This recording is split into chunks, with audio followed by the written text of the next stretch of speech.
Awesome. All right, guys.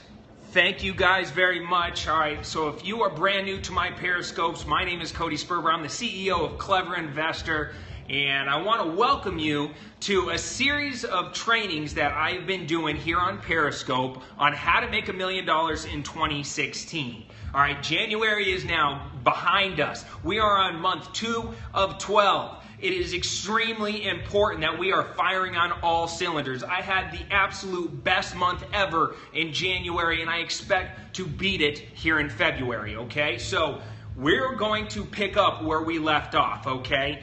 Up to this point, we talked about stage number 1, which is really all about setting up your real estate investing business the right way. When I first got started as a real estate investor, there was a lot of misconceptions and things that I believed that I either needed or I didn't have access to, resources, that kind of stuff, that was preventing me from moving forward as a real estate investor. And I used to get really nervous and very scared. I looked really young. I didn't speak the language. I didn't have any money. I didn't have a real estate license. There was all these misconceptions that were preventing me from moving forward. And so we talked all about setting up your business the right way in stage number 1, and we kind of crushed some of the myths about being a real estate investor. And so if you haven't seen that video yet, it is live on YouTube. Okay, it's the first video in our How to Make $1 Million in 2016 series.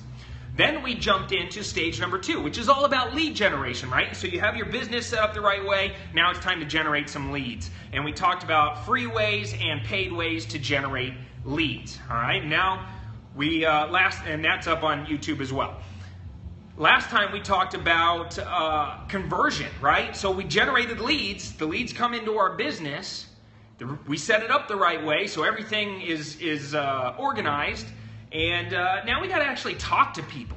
And that could be a big fear for a lot of new real estate investors, because that feeling of anxiety comes from a place where you don't know where to take the conversation. You don't know how to overcome objections. You don't really know how to talk to sellers or buyers. You don't really have a strategy. So we covered my formula for those first few phone calls, all right? And there is a strategy that works and a way that you could totally implode and do it wrong. And I promise you this, if I show up right behind you, and your sellers will have lots of other investors contacting them, especially if you're in a competitive market, if I show up right behind you, I'm gonna take the deal. Okay, it's going to happen because I know exactly what to do and how to do it. I know how to position. I know how to use my physiology to actually get the deal done. I know the right language. I know how to maneuver and influence the conversation. So we talked about that on our last training, and that is also live up on YouTube, and our YouTube channel is Clever Investor. So go check those out. Comment on those videos, like those videos. I'm putting them up there for free for you guys to help you guys get a major head start over your competitors here in 2016. All right, so with that behind us, it's now time to go to the next stage, okay? And you can see up here, we're now at the acquisition stage. We generated the leads, we had that first phone call or two, now it's time to dive into acquisitions, okay? After acquisitions, we're gonna go into the strategy and funding stage. I don't sometimes know what I want to do with my deals. Sometimes I want to wholesale them, sometimes I want to rehab them, sometimes I want to keep them. Sometimes I have no clue until I structure the deal, right? Each deal is unique, and depending on how sweet the deal is, I might cherry pick out my best deals, all right? So, to keep for myself. So we'll know after we acquire it and lock down and control the property how we're going to move forward, whether it's a wholesaler or a rehab or a buy and hold or a creative deal. That will also bring up the conversation of funding. Okay, certain strategies you need money, and certain strategies you can get away with little to no money down. We'll talk about that in stage number 5. And then stage number 6 is all about closing deals. If you know how to properly close a deal, tighten up all those loose ends, you will drive home the deals right through closing, which is where a lot of deals blow up, especially if you're wholesaling, okay? So you got to make sure that you drive it home right through the closing and end up getting paid, figuring out what you did right, what you could improve on, rinsing and repeating, and collecting those checks over and over. All right. What do you guys think? You guys ready to dive in?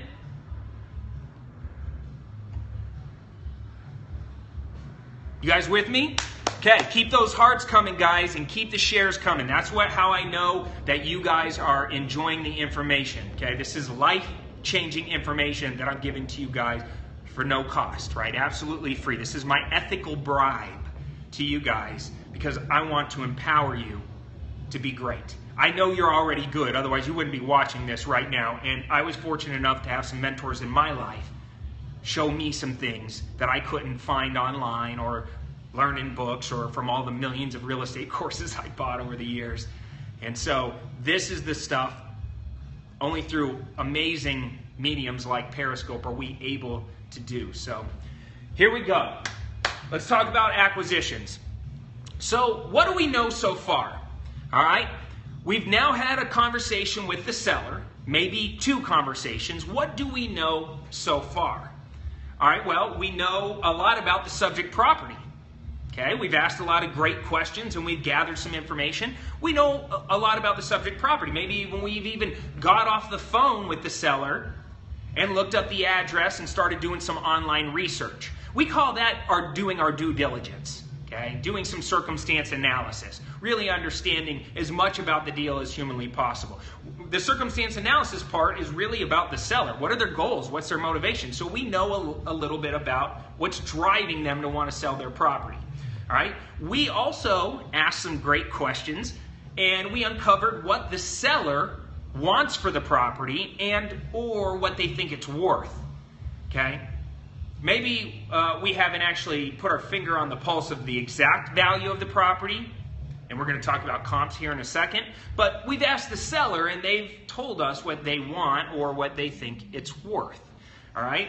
We've done a kind of an initial estimation of repairs just from the information we gathered over the phone by asking the seller good questions about, what's going on with the property, how old and outdated is the roof and the bathrooms and the kitchen and the flooring and when's the last time they made any repairs and on and on. All right, so we have an initial gut estimation of repairs, and honestly, it's an estimation, right? If you're not a construction expert, and I'm no construction expert, I don't try to overanalyze repairs. I just want to get a baseline. I kind of round up by 5,000, so I might say, that probably needs about 5,000, or that might need about 10,000, or 15,000, or 30,000, or whatever. Right? It's just an initial estimation. We know whether or not, when we actually make our offer, if it's going to be made in person or over the phone, because we asked the seller whether or not they live in the same state as the subject property. Sometimes the sellers don't even live in the same state, so therefore we got to make the offer over the phone. Sometimes we can set that appointment to get out and look at the property, meet the seller. Maybe it's their house, they're living in it. Maybe it's a rental property and they could drive over and meet you there and show you the rental property. So we understand whether or not we're going to make this offer in person or over the phone. That will change the course of the next couple steps for us. All right. We know whether or not we're dealing with the seller directly or if we're dealing with their agent, their real estate agent. All right. So if we're dealing with the agent, we're going to talk a little bit different, right? We can kind of get right at it. Agents don't like to waste time. They go right for the price conversation, and we just get right at it. All right. If we're dealing with the seller, you're going to maneuver a little bit differently to eventually getting to the point where you reach out your hand and say, do we have a deal? Yes, we do. All right. So there's some good stuff that we know up to this point. What are we trying to go, where do we want to go next? Or what do we need to know at this point? All right. We need to know how and when we can get into the property so we can do an inspection. Every once in a while, I do virtual investing. I love it. Even if I'm flipping a house, I'm here in Arizona, let's say I'm flipping a house in California, or I'm flipping a house in the Midwest somewhere, I still have somebody drive by the property. It might be another wholesaler that I'm networking with and partnering up with. It might be somebody I just hire off of Craigslist. Even virtual wholesaling, I need pictures of the exterior and inside, maybe even video. I want a kind of a property report, right? And so I need to know how and when we can get into the property. I need to really dial in and figure out what I think the property is worth, aka running comps. Okay? I need to run comps next, and I need to know what I should initially offer the seller. All right, I need to go into those conversations with a game plan based on the comps, based on what the seller told me, and figure out what my offer strategy is, and to begin to formulate my negotiation strategy. Is this making sense to you guys so far? I want to make sure you guys are feeling exactly what I'm saying.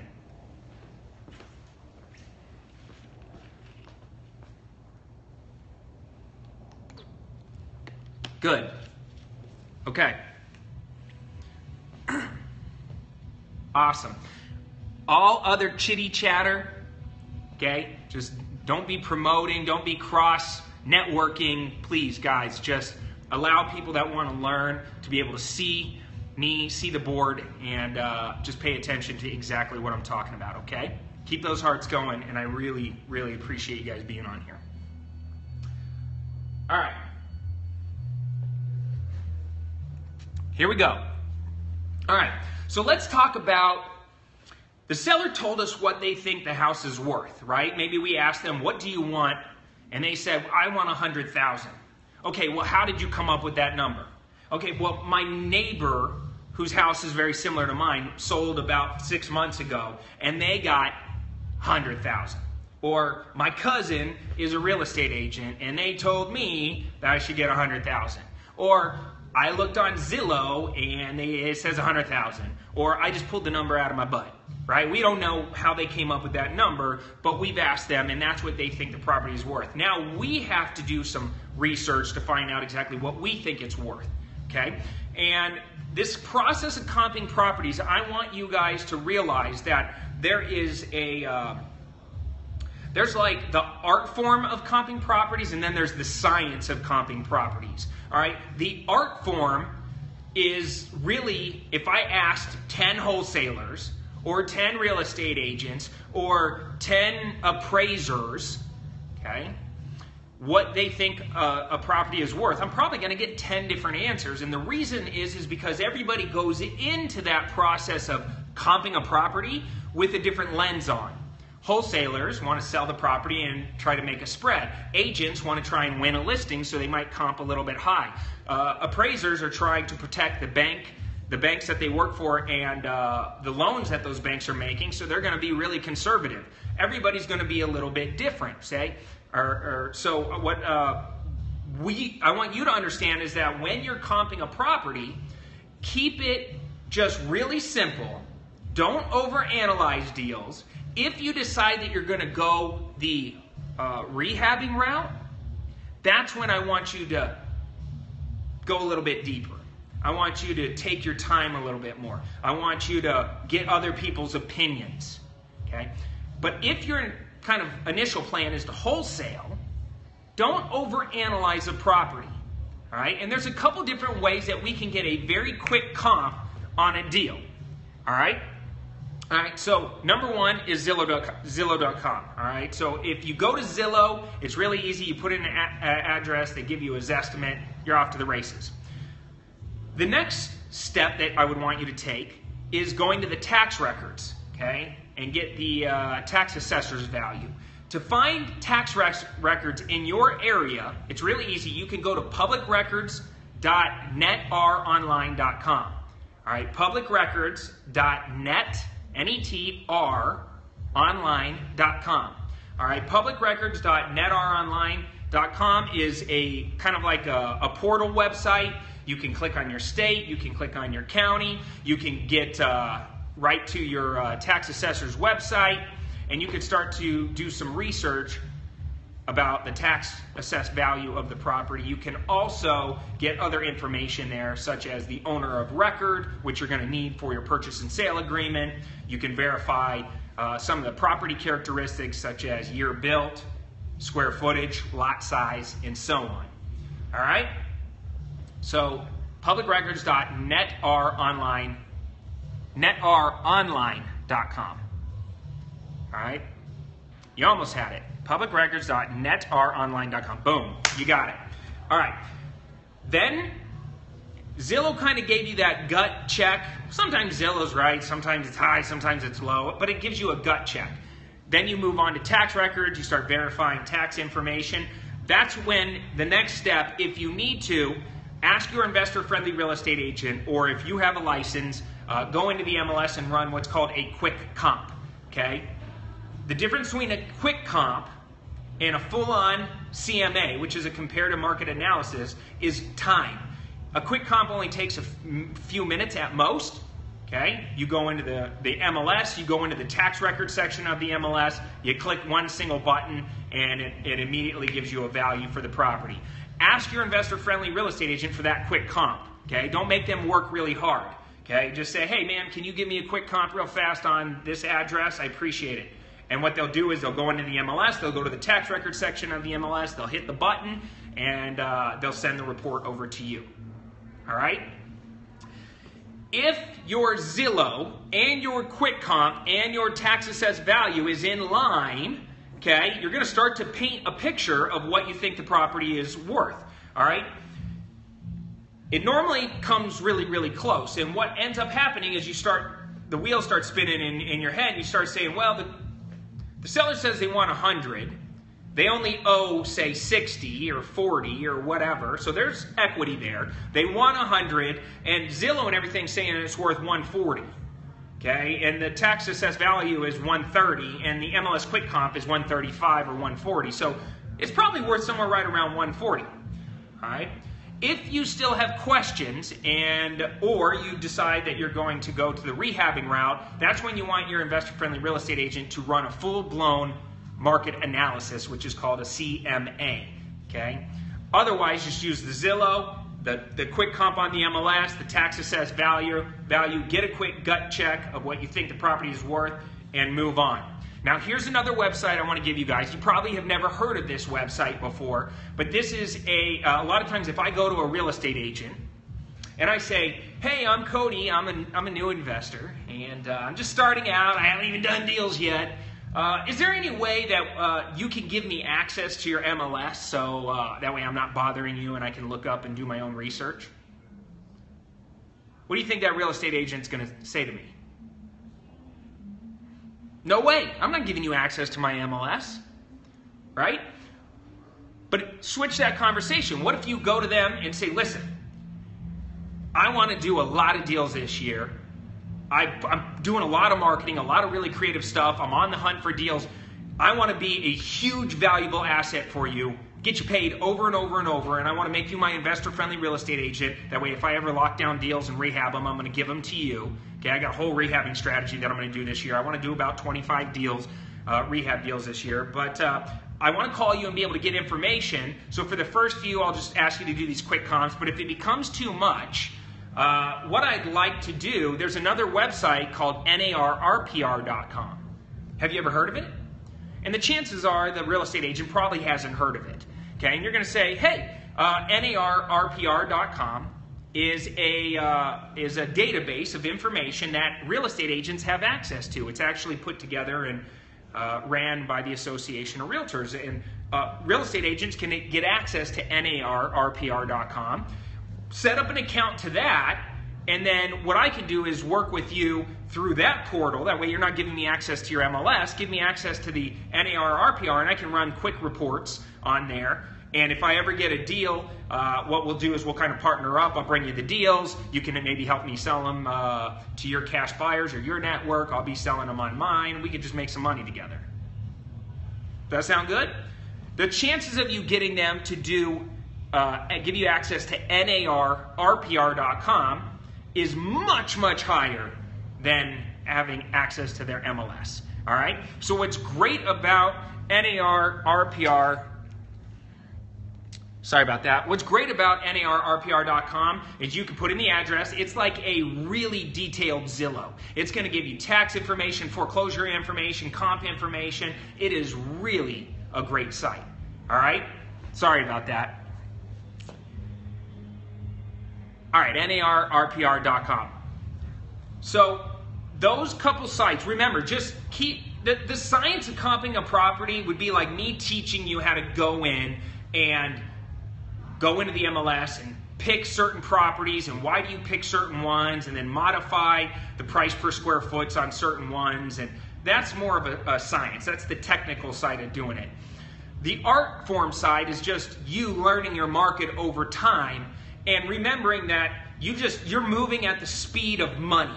So, but you're trying to outpace your competition. So stop worrying about nailing the value perfectly. Up to this point, we haven't even got a deal yet. So why are we worried about the exact value of the property, the ARV, the after repaired value? Okay? And by the way, MLS, just so you know, stands for Multiple Listing System, and that's where all of the real estate agents in the United States go to post properties, buy properties, sell properties. Lots of great information on the MLS. So, keep it simple.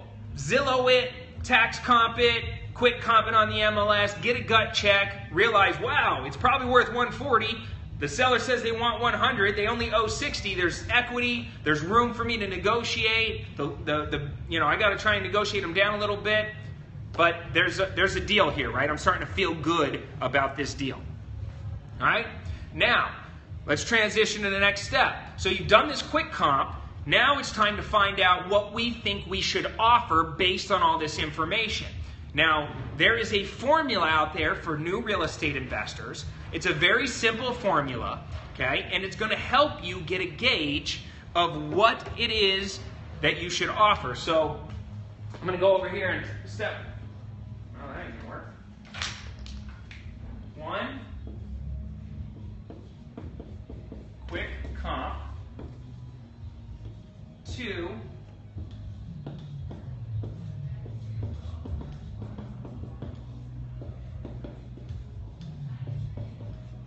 Two is doing what's called our maximum allowable offer formula, MAO. Okay, and if you haven't heard of the MAO formula, I'm going to give it to you right now. It's just a general formula that real estate investors use to get a kind of a gut feeling of what's the absolute most they should offer a seller. Okay, or what they should offer a seller. All right, it's called the maximum allowable offer formula. All right, I'm going to give you the formula right now. Okay, the formula I'll write it up here in a second. It's ARV, which stands for after repaired value. So ARV times an investor discount. Okay, so ARV times investor discount. You take that number, so you take what the after repaired value guesstimate is, you multiply it by an investor discount. I'm going to give you some general rules of thumbs here in a second. Rules of thumbs? Rule of thumb. General rule of thumb. Yeah, I don't know. Lots of thumbs, and I'm going to give you some basic numbers so you can start off this formula with. But in general, if it's a very competitive market, the investor discount is going to be smaller, and if it's a wide open market, the investor discount is going to be greater. Non-plural. Moving on. So the generally, I would maybe say here in Arizona, investors want about a 20 to 25% discount from after repaired value. This is basically the value of cash, right? They're basically saying, hey, look, I'm not going to pay 100% ARV in this market, but I'll pay 80, or I'll pay 75 cents on the dollar, okay? So you got to kind of understand what's happening in the market and kind of just track what other wholesalers are selling properties for. I like to use just 25% as my beginning investor discount and then modify it from there. So you would take the ARV, your best guess at what the value is if it was fully fixed up, and you would times it by the investor discount. You would take that number and then you would minus out the following. Your guesstimate of repairs, so ARV times investor discount, take that number, minus estimated repairs, minus your wholesale fee. So if you want to make $5,000, you would minus out $5,000. You want to make $10,000, put in $10,000. Okay, whatever you want to make as a wholesaler, and minus estimated closing costs. All right, so here's how the formula looks.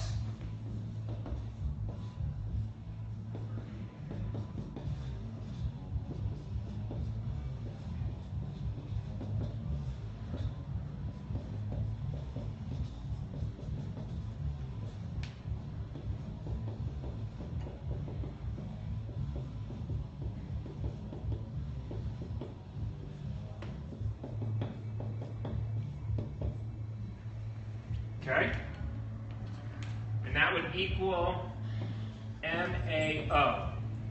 All right? So this is how it works, guys. This is super simple formula. Do not overanalyze these deals. ARV, after repaired value, times the investor discount. Okay? Once you get that number, minus out estimated repairs, minus out what you want to make as a wholesaler, minus out closing costs. That's going to give you your maximum allowable offer. All right? So here's your general rule of thumb. Okay? It's going to work like this.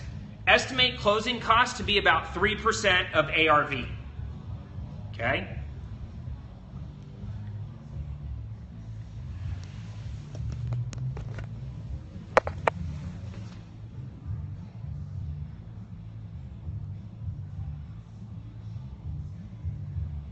Okay?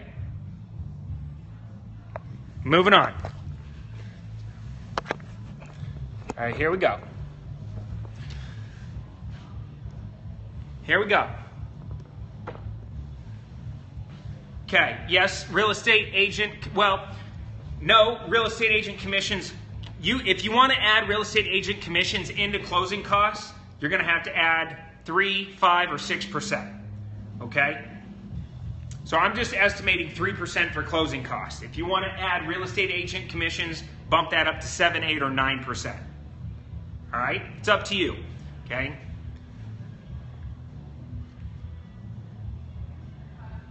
All right, moving on.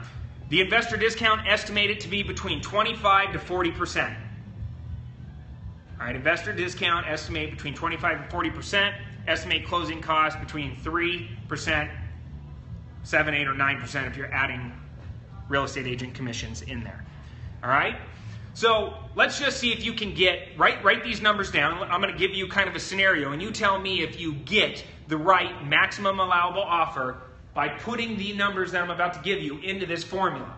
All right? So let's say you have a house. It's 123 Main Street, and it's a 3-bedroom, 2-bath, 2-car garage. It has no pool. It's about 1,200 square foot house, and you're trying to figure out what's the most you should offer. All right, I'm going to give you some of my estimates. I'm estimating that it has $8,000 in repairs that are needed. I want to make $5,000 as a wholesaler. I think the ARV is $125,000.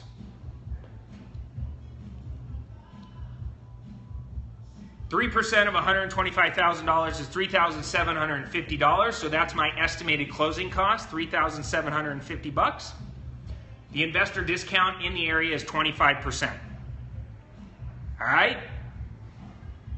25% investor discount, $8,000 repairs, ARV 125, closing cost 3750.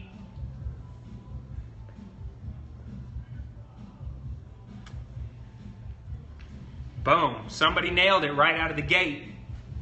I can tell you're good at math, you're listening. Okay, it is not 70,000.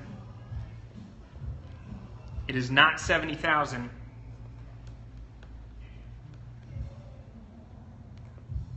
It is not 70,000. There you go. Boom. Good job, Straight Put. Good job, Jay Gerdes. Arjunvi. Good job, guys. It's 77,000. Your maximum allowable offer is 77,000. Okay? That's your MAO. That's your MAO according to this formula. Okay? It could be a little bit lower if you were adding real estate agent commissions, but it's 77,000, all right? So, what do we do with this information? All right? Well, if we think about it logically, if we kind of use the MAO as like, this is the, you know, they wanted 100, but according to MAO, we need 77,000, okay? So we know we got to negotiate down from 100. What happens if, would we start negotiating right at would we make an offer for 77,000? Or would we go below that number? And somebody already said it. You beat me to the punch, right? You beat me to it. You got to go below because you got to negotiate your way up and end up here. Next question.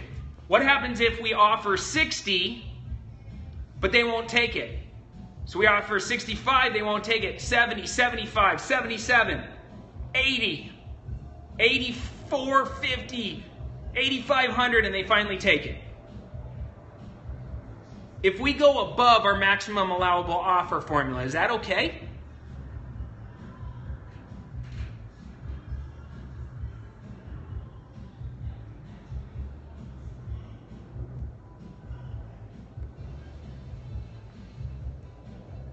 It is absolutely okay. It is absolutely okay. I offer above my MAO all the time. It is always okay to go above it. Here's why. My formula for success as a real estate investor has always been cast a wide net. Go out there and make as many offers as humanly possible. Okay? Fire on all cylinders all day, every day, in every way. Make as many offers as possible and get as many houses under contract as possible. Okay? Control as much real estate as humanly possible. Cherry pick out the best deals to keep in my portfolio. Cherry pick out the best deals to fix and flip. Everything else gets wholesaled. And if I can't find a cash buyer that wants to pay my wholesale price, I can always go back and renegotiate with the sellers or walk away. Okay? MAO is a gauge. It says maximum allowable offer, but it's maximum allowable offer sometimes, not really. According to Cody, not really. But it's going to give us a gauge to go in with. So finally, we're not winging it, right? Winging it is not a strategy. Now we know going into the negotiation, they want up here, I got to be down here. I really want to be below that in order to negotiate my way up, but I'm somewhere in this range. So at least I have a strategy going in. I'm not just like saying, well, what do you want? I want 100. Well, I'll pay you 90. Well, why 90? Right? You got to know what you're shooting for. You got to have a target. Is this making sense?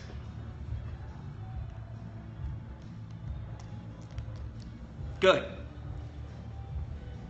All right. So, if we offer $77,000 and they accept it for just some reason, what would we try to sell it for?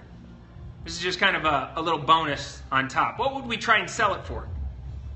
We lock it up for $77,000. We want to make $5,000 as a wholesale fee. Do we offer it for $77,000 to the world? More, right? We're going to mark it back up. We're going to re-add back in our wholesale fee. Right? So we're going to offer it to the world at 82 if we want to make 5. We're going to mark it out at 84 if we want to make 7. You get what I'm saying? So you got to remember, whatever you lock it down at, you're going to sell it for more than that. All right? All right. You guys are tracking with some of this stuff, so I'm just going to keep moving, all right? I know your time's valuable. So we kind of got a comp. We went in. We calculated what we want to offer. Now, hopefully, we can go out and make an offer, right? Now we got to get out in front of the seller again, either on the phone or in person, and make that offer. Now, if you're doing it over the phone, you're still going to want to try and get out and look at the property if it's located in your market, or have somebody else go and look at it. And you're going to have to use your MAO, go back into that next conversation, knowing that that's your target, and you're going to pick back up the phone, you're going to continue building rapport, you're going to bring up pain points, you're going to agitate the seller's pain a little bit more, you're going to continue setting up your higher authority, you're going to be positioning so you can actually say, listen, man, I'm working really hard. I should have an offer for you by 2 o'clock today. I think you're going to be really happy with this offer. I'm working really hard to give you our highest and best. Right? That's the setup. You call later on that day. You make them, you let them know, hey, listen, I got an offer finally. I finally got my partner to approve. This is great news. You're going to love this. I can offer you $70,000 for your property. I know you wanted 100, but because of repairs, and I know how important it is for you to get it here in the next few, days, and blah blah blah blah blah. $70,000 is actually a really great deal. I'm ready to do a deal right now. can I send you over the paperwork so we can okay this agreement, right? You're just going to make the offer and then deal with whatever comes next. Hopefully, though, you're not doing this on the phone. Hopefully, you're able to actually do this in person. Now, we've talked a lot about phone strategy. Now I want to talk to you about in-person negotiation strategy. All right? You guys want to know a couple tricks that I do when I'm actually in front of a seller?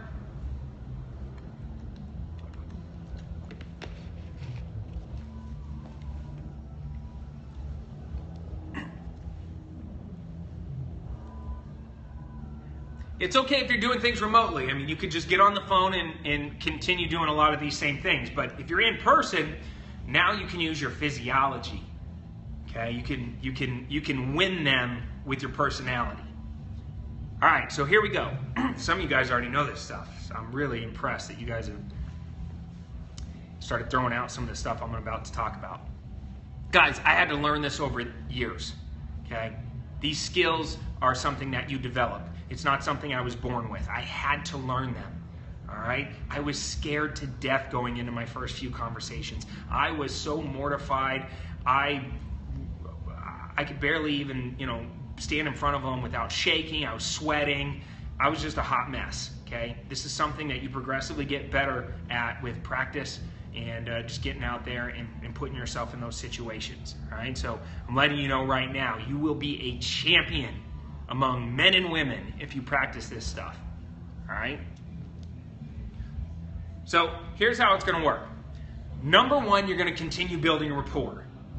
Most importantly, you want to utilize your physiology and the things you say to continue building rapport. I'm going to give you a couple like little tactics or tricks that I want you to kind of stay aware of when you're meeting sellers in person. Okay? But more than anything else, just be yourself.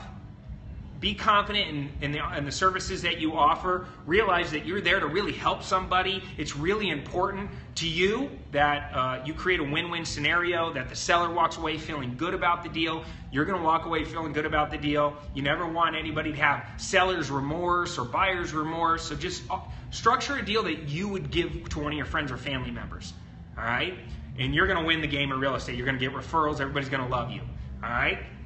So you want to continue building rapport. You want to preview the property. So if you can meet the seller out there, you're going to show up with your contracts in hand. Those contracts are going to be partially filled out. You're going to have 2 pens, a yellow notepad, and a red pen.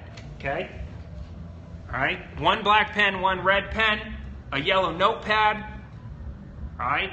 Sometimes I bring out my iPad. My iPad has my in-home seller presentation on it. That way I can look professional. I'm wearing a polo. That polo has my company logo on it. I look professional. I look the part. I don't overdress. I don't underdress. Typically, I don't drive my Rolls Royce or my Lamborghini out to the seller's property.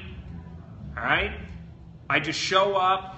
I'm professional. I know what I'm talking about. I have an agenda. I'm ready to do a deal.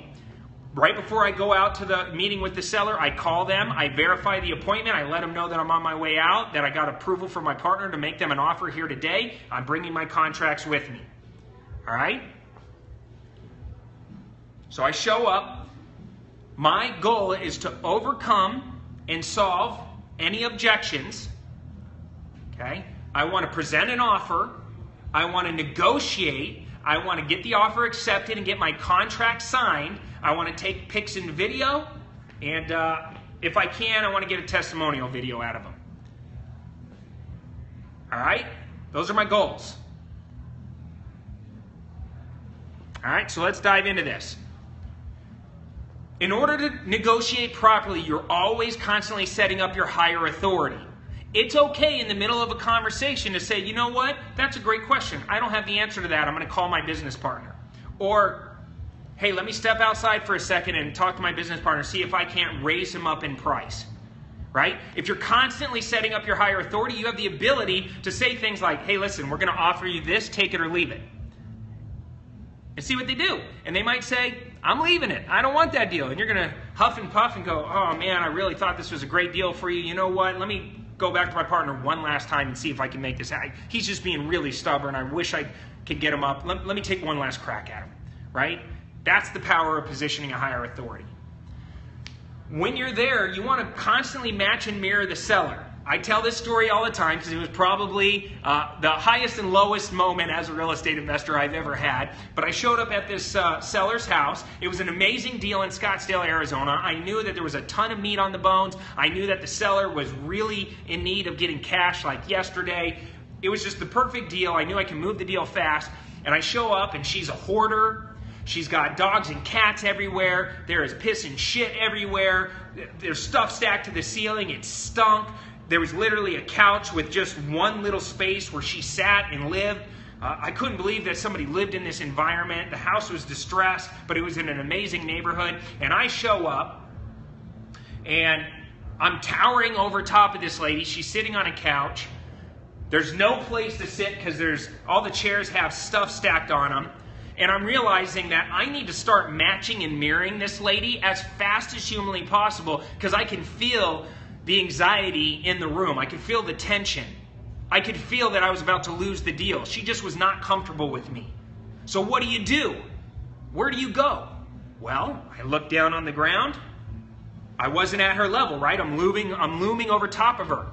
Okay? She's sitting down on a couch. I'm presenting my offer. I had to stop in the middle of my presentation and say, you know what, Cody? You're going to blow this deal right now if you don't get down on her level and start matching and mirroring her and making her feel more comfortable. So I literally sat down in dog shit on the ground, in the floor, and piss and shit in order to drop down to her level and start talking to her and not looming over top of her, and I started matching and mirroring her. Okay? Now that's an extreme, but I'm letting you know that sometimes you have to be aware of your surroundings and aware of what's going on. I ended up getting that deal because of that moment. And I walked out of there thinking to myself, I cannot believe I just sat in shit to get a deal. But I was elated that I got the deal, and I made a bunch of money on it, and she got everything she needed, and I was able to help her out. So it was a win-win, but I wouldn't have got that deal if I wouldn't have been aware. So matching and mirroring is something you can do in person. It's going to continue building rapport, make the sellers feel comfortable. Okay? I'm going to constantly ask a lot of yes questions. I'm constantly asking them things like, is this making sense to you? Okay? I've done it with you guys about 6 or 7 times already. Okay? I'm constantly getting yeses, training the person to agree with me. All right? The more you get used to this language, the more you get somebody to agree with you, right? It's micro yeses. Yes, yes, yes, yes, yes, yes, yes. Okay, well, here's my offer. Do we have a deal? Yes. Right? You got to get there. Ba, ba, ba, ba. All right? So lots of micro yeses constantly. Does this make sense to you? Are you feeling comfortable with this? Is this something that's going to make you feel good? Right? Just go through the different types of people. Is this something that you can see clearly? Is this something you can feel? You know, just go through the senses. Make them feel good, all right? It's all leading up to a close, an offer and a close, all right? If they like you, they're going to do business with you. I promise you that. And 99% of the time when I ask them how many other investors showed up, they're going to say a lot. Why'd you pick me? Because I liked you. I felt most comfortable with you. Well, that's because I was professional, I looked good, I had an agenda, I led them, okay? I heard them, I was constantly taking in the information they were giving me and using it in the conversation to make sure that I can constantly modify my offer, modify my presentation based on the things that we were talking about. I was constantly building rapport, I was constantly setting up my higher authority. Okay? So, here's a couple different techniques when you show up at the house, all right? You got your yellow pen, maybe your iPad with your in-home seller presentation that explains who you are and what you do and how you do it and what you do with properties and all that good stuff. If the seller lives in the house, right away I ask them if I can have a glass of water, all right? I want to transition from being a stranger to being a friend or a guest in their house. No better way to do that than to have the seller serve you water or, you know, a drink or something like that. All right, so I'm constantly trying to break that barrier from being like a stranger or the investor to being their friend or their guest. All right? So, can I have some water is always a great thing. I also look around the house, and based on the conversations I had with them earlier or something that I see in the house, I start connecting and talking about stuff, okay, outside of the house in real estate when I first get there. So, you know, maybe it's like all professional when I first show up, but then I immediately ask for some water. They start serving me water. I immediately spot some sports memorabilia. Notice they have dogs and cats. Notice they have kids. We start talking about other things, okay, outside of real estate or their house or the deal while I'm drinking my water. This is just an opportunity to talk about life, talk about what you're into, what they're into, where they're going, how good it's going to feel when this is all taken care of. Just relate to them, all right? Spend 2 minutes and disconnect from being all business, okay? Then I'm going to ask them to show me around the property. Say, hey, just give me a quick property tour. And as we start going around, every once in a while I'll just say, hey, you know, is there anything in this room that needs fixed or that you would like changed? And you'd be surprised at how many times they point at stuff. Oh, there was a roof in a leak in the roof over there, and there was mold underneath the cabinets about 4 years ago, but we fixed that. And yeah, this is a little old and outdated. Probably needs some work. Just ask them to point some stuff out. As I'm walking around the house, I'm identifying which room is the ugliest room in the house. Okay? Because after I do my property tour and I'm scribbling notes on my yellow notepad with my red pen, and every time they show me something, I don't do anything major. It's not like I'm like, oh God, that's disgusting, right? Oh God, how can you have that? God, that looks horrible, right? I'm not over-exaggerating what they're telling me, but I am writing it down, and they are noticing that I'm writing it down, okay? And I got my red pen out, and I'm writing, and they're showing me around. And then at the end of the tour, I just say, hey, can we go back in that one room real fast? I just want to look around one more time. And I take them back to the ugliest room in the house. Okay? Once I'm in the ugly room, that's when I can spend a little bit more time looking around and preparing myself to transition to start talking price. Okay? This is called the ugly room reminder. And this is, almost every distressed house has at least one ugly room. So find the ugly room, go back to it at the end of your tour, and make sure that you can start the setup. That's the transition room. Hey, listen, thank you so much for showing me the property. I can tell that it definitely needs a little bit more work than I initially anticipated. Now you're looking at your notes. God, you know, this is a little bit different than what I anticipated. I'm still really interested. Is there? Here's what I think we should do, because, I just got to get my partner on board with some of these new things that I wasn't aware of. Why don't we do this? Why don't we go back in to the kitchen or the living room, wherever you think they're going to be most comfortable. Why don't we go back into the kitchen or go back into the living room and just let's have a candid conversation about how this can look and feel if I was to make you an offer here today. My goal is to give you a price that you're happy with, but that still works for us. Is that okay? Come with me. And we go back to wherever we want to take them, and we sit right next to them. All right? If I'm at the kitchen table, I don't sit on the opposite side of the table. And they might not even know why you're sitting next to them. They might think it's weird for a second. They might be totally cool with it. But if there's two chairs, one on this side and one on this side, I will grab the chair and move it around and sit down next to them. Okay? I want to be on the right side of the seller. Okay? I want to be on the right side of the seller. Okay? Because I want to be able to write with my right hand, flip the paper over, and show them. All right? Now I'm starting to transition into the negotiation. All right? I'm going to use my red pen and my yellow notepad to make my offer.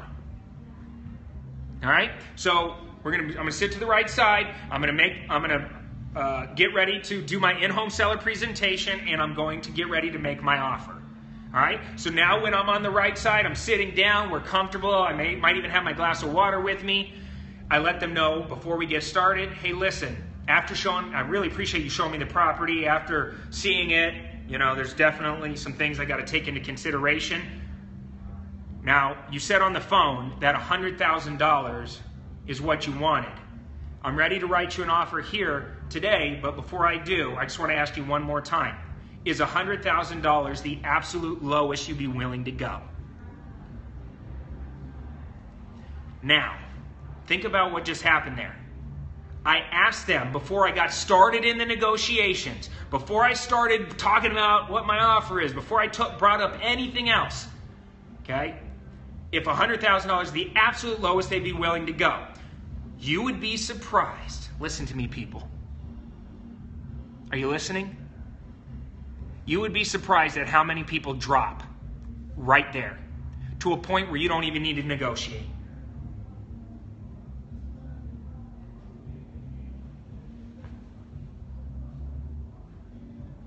Don't negotiate against yourself.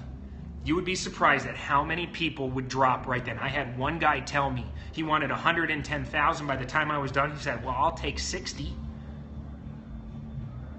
And I said, I almost did a phone thing. And I said, 60,000, huh? Let me do this. Let me walk outside and call my business partner and see if that would be something he would be willing to accept. I'm not sure I can get him to do that. Excuse me real quick. And I got up and I walked out the door and I shut the door and I peeked behind me, make sure he wasn't looking, and I did one of these. Right? And then you go make your call and you walk back inside and you say, good news. Got him to accept your offer. I didn't think I could do it, but I'm pretty good. Got him to accept the offer. Now I shut up and write up that deal. Right? So, always, before you offer, ask the seller one more time, what's the absolute lowest they'd be willing to take? Got it? Okay, got it. All right, so now, couple follow-up strategies. So what's going to happen is you're going to sit down. You're going to say, listen, I really appreciate you, giving me an opportunity to earn your business. I'm absolutely confident that we're going to get a deal done here today. Before I move any further, I just want to make sure that, I know you wanted $100,000. Is that the absolute lowest you'd be willing to take, or would you be willing to take lower if I was to write you an offer here today? Shut up, listen, depending on what they said. If they say, no, I really want whatever, just say, listen, I think we can get a deal done. We're close, and there's a lot of benefits of working with me, and I know how important it is for you to get this money. And then you agitate some pain, okay, a little pain agitation. I know you need this money for this and for that and for that.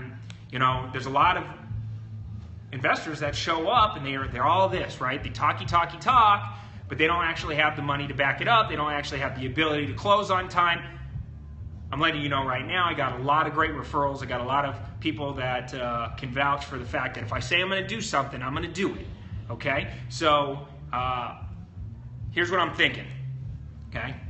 Let me step outside. Let me call my business partner. Let me sharpen my pencil a little bit, and I'm going to come back in, and I'm going to make you an offer. Is that okay? Is that fair with you? Yeah, that's fair with me. Okay, great. So you're going to take a break. You're going to step outside, let them sweat it out for a second. Call your partner, call your dog, pray to Jesus, do whatever you got to do. Okay? Come back in. Okay? Come back in. And you're going to say, great news. Okay? Great news. I think you're going to love our offer. Okay? You're going to go sit back down. Listen, the house needs a little bit more work than we anticipated. There's a couple other houses. Have you seen the house down at 123 Main Street down the road? That one just went on the market. It needs a little bit more work than yours, or it needs less work than yours. But, it's a short sale, and, that property just hit the market. And, there's actually 2 other offers we have out on other properties right now. But I want to take care of you. I want to do a deal with you. So here's what I'm thinking. Okay, based on the repairs, based on your situation, I think I could get you the cash within the next, say, 7 to 10 business days. Okay, we're going to move really fast. You don't have to make any repairs. I'll cover all the closing costs. So whatever number we work out, that's going to be a net number to you. So based on that information, I can write you a check here. I can write you an offer here today for $70,000. How does that sound? And you shut up and you reach out your hand. Okay? And you just be quiet. Okay? And you hold out your hand and you just stare them in the eyes. And whatever they do, you don't react. right? You're just right there, boom, okay? Sometimes they'll say, okay, I'll take that deal. Okay, Cody, I understand, that's fair. Or they'll look at their wife, they want to talk about it. Sometimes they want to think about it. Hey, no problem, think about it, you guys talk, I'll step right over here. Let me know when you guys are ready to do a deal. I got my pen, I'm ready to sign this agreement, okay? Whatever it is, okay? Maybe that doesn't work for me, okay? You just stare at them almost in disbelief if they say it doesn't work and just say, listen, I'm absolutely confident that we can get a deal here today. What is it about my offer that doesn't sit well with you? And you just let them talk.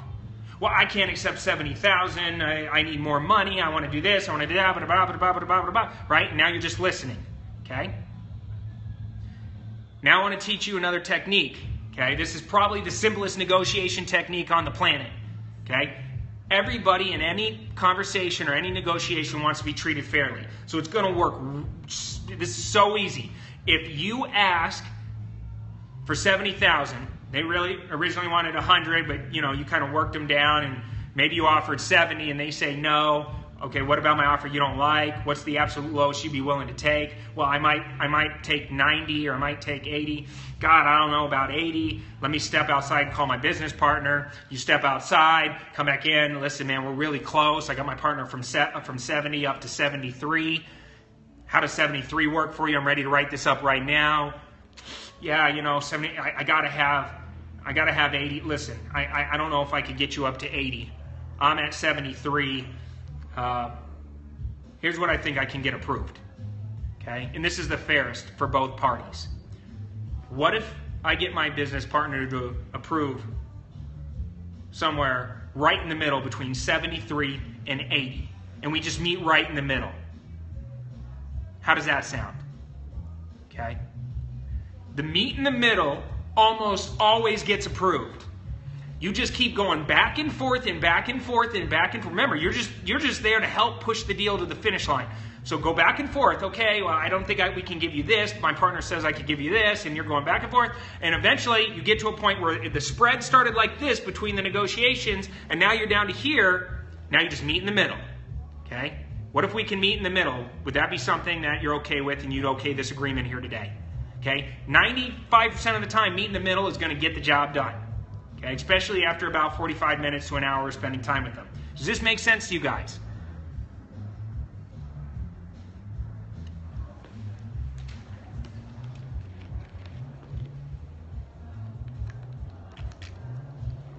Okay, cool. What happens if meet in the middle doesn't work? I don't know how to react to that comment. What if meet in the middle doesn't work? Here's what you do, okay? Because meet in the middle is really fair. If meet in the middle doesn't work, this is when you say to them, Mr. Seller, I was so confident that I was going to be able to put a deal together. I mean, I've been working around the clock. My partner wanted to go a different direction on a different property. I pulled him back in. I've been doing everything around the clock to try and get this deal done. I don't know what else to do. Man, I wish that we were able to pull something together. Listen, thank you so much for giving me an opportunity to earn your business. You start packing up your stuff, right? Okay? Start packing up your stuff. I wish there was an opportunity to earn your business. All right, thank you for the opportunity to earn your business. It didn't work for me. I'll stay in touch with you. Hopefully, something changes. You leave the offer with them, okay? You leave the offer with them, okay? And you go to walk out, okay? And you put your hand on the doorknob, and you turn around, and you say, thank you so much, and then you come up with an idea, okay? You come up with an idea as you're getting ready to leave the house, all right? Listen, I know you said I don't know if this will work, but I just came up with this concept. I know you said you wanted 80,000, and we were stuck at 73. If I get my business partner to raise the price, which I don't think I can do, but if I can, instead of closing in 10 days, what if we had, say, 35 or 40 days to close, so we can close out another transaction, move some money around, and fund the deal with a little bit more. And if it's okay with you, during that time, I'll do my inspections and get everybody in here to bid it out. Maybe I can negotiate with my contractors to lower the contract bid, and it's not going to cost me as much. Would you be willing to be a little flexible on your terms if I increase our price? Right? Because in all negotiations, you got two sides. You got price and terms, price and terms. Higher the price, the better the terms you need. The lower the price, they want better terms, all right? So this move is called the Columbo, right? You used to always do this. So you grab the door, you have your epiphany, you turn around and say, listen, I know I said that was my best and final 2 seconds ago, but what if I was able to do this? Or you can go a totally different route. You could say, listen, I know our all-cash offer didn't work for you, but there are some creative real estate investing techniques out there, and I just thought of this. What if we left your mortgage in place for, say, a couple years, and we did some sort of wraparound mortgage or a subject-to transaction, something super creative where I get you a little money in your pocket, and I could put this property in our rental portfolio. Would you be willing to listen to that kind of offer? Right? You just never know where it'll go. But I don't leave the house, right? Even though I said, sorry, we're not going to do a deal, I always turn around and pull it back into the conversation and go back at it. If 95% of the time a meet in the middle strategy works, the other 5%, the Columbo works. All right, so those are two very simple techniques that you can start deploying in your negotiations right now, now that you know this information, okay, that's going to help you outpace and outmaneuver your competition. What if I could pay even more? Would you be willing to get creative? Or what if I was able to pay you more, but you were willing to extend out the close? Instead of 10 days out, let's go 40 days out, so it gives me opportunity to move some money around.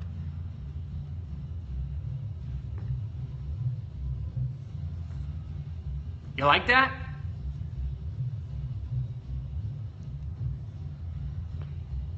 These are good strategies, by the way, that you can deploy right away.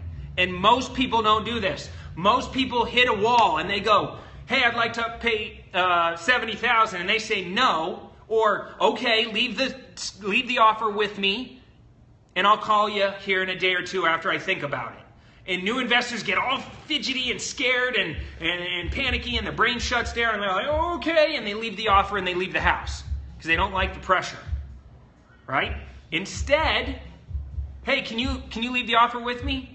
Hey, John, listen, I totally understand that you need a little bit of time to think. Here's what I'm willing to do. I'm gonna go to lunch. I'll be back in 30 minutes. But before I leave, what other questions do you need me to answer so you feel more comfortable and you can get to a point where you okay this agreement right now? Right? Overcome that objection. Don't hit the wall and panic. Okay?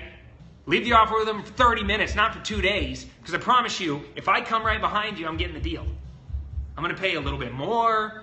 I'm going to understand the power of momentum. As soon as I get them to agree, let's say you offer 75 and you left an offer with them, I'm going to show up and pay 78 or 80 or 85, control the deal, squeeze you out, renegotiate with them later and drop price. Right? There's all kinds of techniques that I'm going to use in order to get the deal out from underneath your nose. So don't just be one of those guys or gals that just leaves an offer and walks away. Okay? If you know that they're an amiable person or somebody that wants to talk to friends and family, say, great, let's get them on the phone right now. I'd love to answer questions for them. Cool? Once the seller says yes, do we have a deal? Boom. And they say yes. What do you do next? What do you think you do next? Do you chitty chatter? Do you talk? Talk more? Talk yourself right out of the deal? There you go. There you go, right there. Boom, boom, boom, boom, boom. Sign, sign, sign. Shut up and sign. You be quiet and you okay that agreement. That's right, get the language down. You okay the agreement. Okay? Pull out your contract. They're sitting to the left of you. Pull out the contract and say, listen, I'm so excited to do a deal with you. Shake, shake, shake. This is going to be wonderful for you. Now you're selling the dream, you're future casting. I'm gonna work around the clock to push this deal to the finish line. I'm gonna make sure you get that cash in your pocket as soon as humanly possible. I know we have a 30 or a 20-day close or a 30-day close or a 10-day close, but I'm trying to get it done even sooner. How fast can I help you get out of the property? Do you need any other services of mine? I might be able to find you another place to move into. I might be able to put a moving van out front. If I could get it done in 5 days, are you willing to move out in 5 days? I mean, now I'm just selling the dream, letting them know how good it's going to feel to get this deal out from underneath them. And I'm going to just start filling out paperwork. Let's go through this, okay? Let's go through this right now, and I'm going to answer any questions on this paperwork. All right? Stop talking, get that contract signed. All right? After you get the contract signed, you're going to thank them. You're going to take pictures and video of the property, and you're going to explain to them what happens next. All right? So let's talk about paperwork. There are two different types of paperwork out there. You have your standard real estate agent paperwork, and then you have creative paperwork for real estate investors created by an attorney.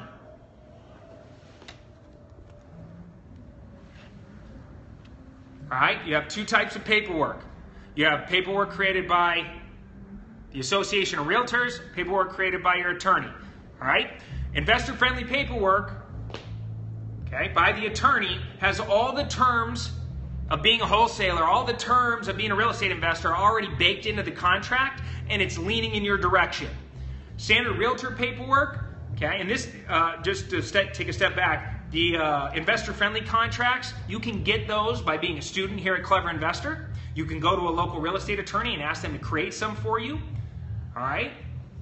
Don't just download some free contract online. That's not going to get you to where you want to go, I can guarantee that, okay? You can get them here at Clever Investor by being a student of ours, or you can go to a local real estate attorney and get them to create them for you. It's probably going to cost you $1,000 to $2,500 if you want them to create it, or you could just be a student of ours and we'll give them to you, all right?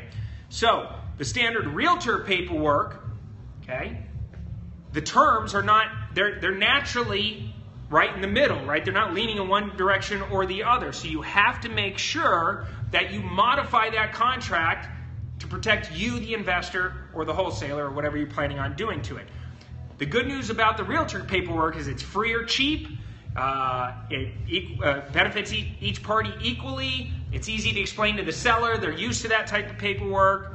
All right. If there's a real estate agent involved, you're going to have to use that paperwork. The chances of them using investor-friendly contracts is slim. So you want to understand the realtor paperwork, but I mainly use the investor-friendly contracts, all right? So when I show up, the terms are already leaning in my favor, and I control everything. The game of wholesaling is all about control, by the way, so you just want to master your paperwork. All right, so after this is negotiate, okay? 4 is paperwork. And so when we're talking about paperwork, I'm just going to quickly go through the main terms of a contract, and we'll end with this, okay? Number one thing we're negotiating is price, okay? Price is the number one term. Once you reach out your hand and say, do we have a deal? And they say yes, you can check price off the box. Fill in the purchase price, okay? And if you showed up and you did your homework beforehand, you're already going to have your name on the contract or your company's name. You're going to already have the subject property's address. You're already going to have the subject property. You're already going to have the subject property's assessor parcel number. Okay. You're going to make sure that any of the basic terms of the contract are already filled out, and the only thing that you're going to fill in is price. Okay. The amount of the earnest deposit you're going to put down. The inspection period, it's already going to be baked in there, but you want it as long as humanly possible.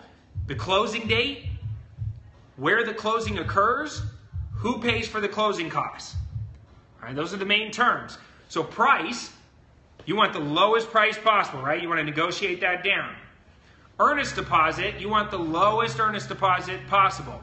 So I've done it where it's $10, I've done it where it's $100, I've done it where it's $10,000. Okay, depending on the values of the properties that you're putting under contract, will determine how much earnest deposit. But if you're working directly with the motivated seller, put down 10 bucks. Put down 150 bucks. Put down whatever you got. All right? The lower, the better.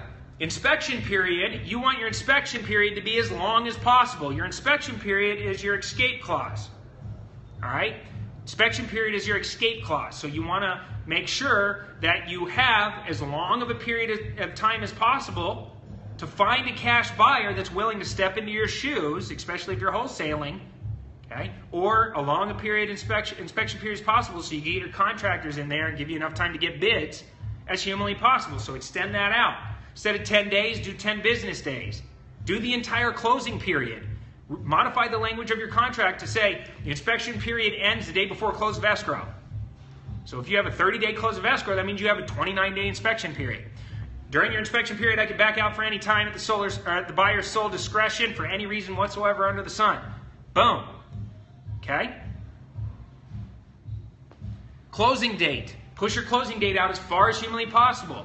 If I've talked to them on the phone and I'm saying things like, hey, I can close in as little as 10 business days, that doesn't mean on my contract I have to put 10 business days. I can say 30-day close on or before, 30 days out. And when they say, well, I thought you could close sooner. Oh, I absolutely can. As soon as this is on or before, and as soon as our closing agent gives me the thumbs up, I'm probably going to be able to close. All right, but sometimes they're really busy. They take time. They take a long time. And I'm just going to need to make sure we have plenty of time built in to close this deal out. All right? So closing date far out as humanly possible. Where the closing occurs, buyer picks. Okay, I want to pick an investor-friendly closing agent. That way I can do my wholesales, I can do my rehabs, I can get an investor discount on closing costs. Who pays the closing costs? Typically, the buyer does. In a wholesale, especially if you're making an all-cash offer and I plan on wholesaling, on the acquisition side, the buy side, normally I'm paying all closing costs. Now, if I start negotiating and I have to do the Columbo, right? Maybe my offer was, hey, look, I'm going to pay you $70,000, all cash, I'll take care of closing costs, it'll be a net number to you. But by the time we're done, I put the house under contract for $80,000.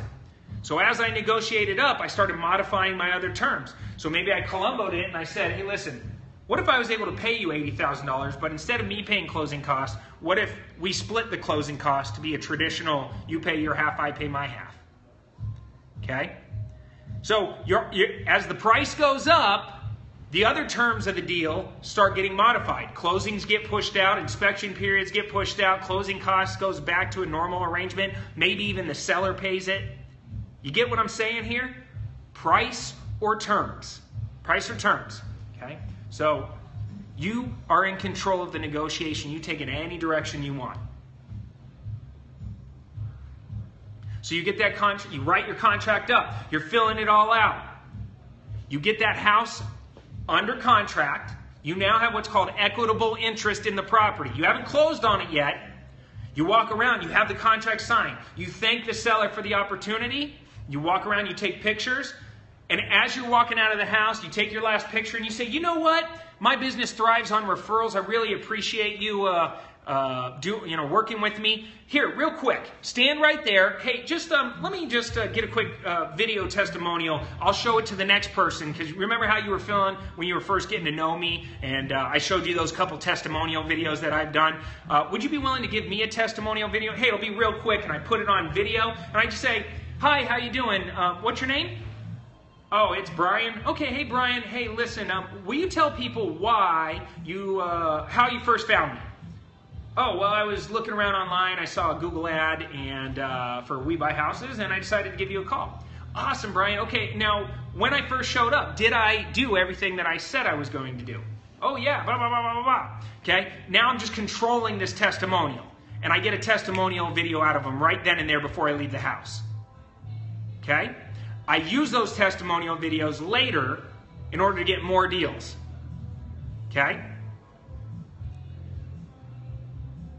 Okay? I get those testimonial videos before I leave the house. I do it as right as I'm walking out the door, I turn around and I push them over to the side, I turn on the video, and I just go right into it. 99.9% of the time they say, hey, I'd love to give you a testimonial, because they're on a high, they just signed a contract, they're feeling good about it, they want to get the deal done. Get the testimonial video right then and there. Bring it with your in-home seller presentation the next time. Go through the presentation, then show them, hey, and here's a couple other sellers that were in your exact position. Video 1, video 2, video 3. They should all be like a minute, minute and a half, 2 minutes long, nothing major. Okay? Get those testimonials. It'll help you close more deals. All right? You leave, you call up, okay, your closing agent, you let them know you're going to drop off some paperwork and an earnest deposit check, and you're going to open escrow. Okay? As soon as escrow is opened, your closing agent will send the original seller a copy of the contract that they signed and let them know that the earnest deposit has been received and escrow has been opened. You have now officially completed the acquisition stage. All right? Stage number 4, the acquisition stage of doing a real estate deal. We talked about a lot of things on this training. We went really fast through some stuff. I saw a couple people say, hey, you're talking too fast. Well, go back and watch my videos. You guys have been champions, spending a lot of time listening to me go for this and teach you guys things. Okay? As your mentor, I want to make sure I get you the information quickly and efficiently, and hopefully I kept pulling it back around and to get it to a point where you guys understand it. But go back and watch these videos a couple times. And then, most importantly, stop watching my videos. Get your butt out there into the real world and start putting this information into practice. Learn through deal making. Learn through doing. Don't just get stuck worrying about having everything perfect. It's never going to be perfect. You're never going to have it perfect. I can guarantee that. That if you're waiting for it to be perfect, you're going to miss out on great opportunities. Your competitors are going to come in and take your money, take your deals. We cannot allow that to happen. Not in 2016. This is our year. I'm letting you know right now, this is your year to be a breakout champion. If nobody in your family's ever made any real amount of money, this is your opportunity to seize the day and make it happen. If you haven't gone to college and you're sitting there thinking to yourself, what the hell am I going to do with my life? This is your opportunity to get into real estate investing and take it to another level. Break free from any of that crap that's been holding you back your entire life. All the negative people around you, the naysayers, I promise you, the second you start playing full out and you're going to start hanging around better people, you're going to start being around people that are going to support you and help rise you up and lift you up and take you to that next level. As your mentor, I want to have that opportunity to be a huge part of your investing journey and a part of your life that inspires you to be great, because you have greatness inside you. I was a D student. I wasn't a kid that started off with any resources. I didn't even know I was poor. That's how poor I was. Okay? There's not one thing in your way except for any of the bullshit stuff you put there that's in your mind that's going to prevent you from getting to where you want to go. I promise you that. You don't need money to do this. You don't need a real estate license to do this. When we get to stage number 5, I'm going to start talking about no money down real estate strategies. You can wholesale these houses. Once you control them, you can wholesale them. Once you control them, if they're a good enough deal, the money will find you. You can use other people's money. All right? For 8 years, I reinvested every dollar that I made back into the business, and I grew. And I went from being a no money down investor to being a rehabber, to being a developer, to being a private money lender. And I started conquering the game. It took a long time, a lot of sacrifice, a lot of energy, and a lot of smart people had to help me out. There was a lot of exterior motivation going on because I wanted to quit over and over and over and over again. It takes a long time to get there, but I promise you'll get there. Stick with me, you will get there. All right, guys, Team Clever Investor. You guys are absolutely amazing. Thank you guys so much. Hopefully you learned something. Get out there, take action. Hope you guys know that I'm there for you. How to Make $1 Million 2016, stage number 4 is officially a wrap. I'll put this up on YouTube for you guys. Thank you guys. Take care. Do me a favor one more time, little heart attack session.